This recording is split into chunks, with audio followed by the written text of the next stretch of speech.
कोपरगाव तालुक्यातील कोकमठाण हद्दीत नगर मनमाड महामार्गावर शनिवार दिनांक 1 ऑगस्ट 2026 रोजी सकाळी सुमारे 8:30 वाजण्याच्या दरम्यान भीषण अपघात झाला.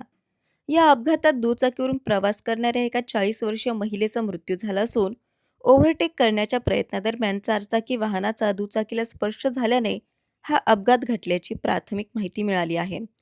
मिळालेल्या प्राथमिक माहितीनुसार आशा संजय आव्हाड, वय 40, राहणार कोपरगाव बेट, या दुचाकी क्रमांक MH17 BW 9007 वरून शिर्डीच्या दिशेने जात होत्या.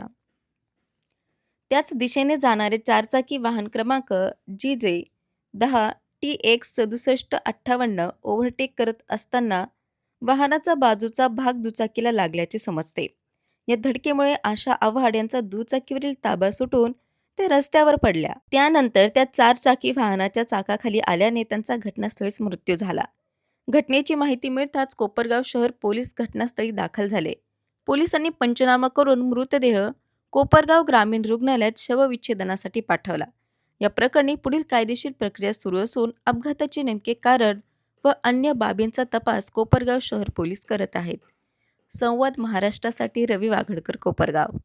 आज सकाळी 7-7:30 वाजेच्या दरम्यान स्वस्तिक हॉटेल जवळ आमच्या गल्लीतलेच आमच्या काकू आशाबाई संजय आव्हाड यांचं आज अपघाती निधन झालेलं आहे.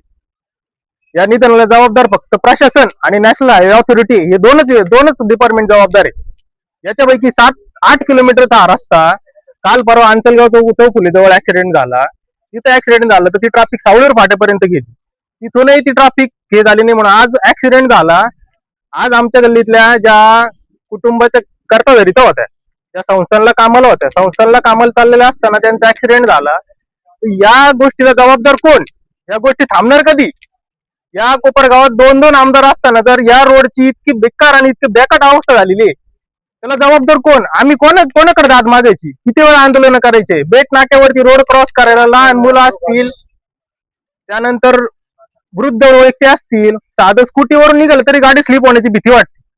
गाड्या स्लो जरी चालल्या, परंतु गाडी किती आपण कंट्रोल करून चालवली, परंतु जर खड्ड्यामुळे जर आपल्याला खड्डा वाचवता येत नसेल, पाठीमागून आली गाडी उडवून गेलं, त्याला कोण जबाबदार आहे? या रोडच्या कामाचं किती वेळ चालणार आहे? असे किती बळी सरकार घेणार आहे? याला काहीतरी प्रशासनाने उत्तर दिलं पाहिजे. आणि आमच्या अशा काकून जो ऍक्सिडेंट झाला त्याला शासनाकडून 100% भरपाई ही मिळालीच पाहिजे. कारण त्या आयुष्यात त्यांच्या कुटुंबाच्या पूर्ण कर्तव्य तर त्याच होत्या.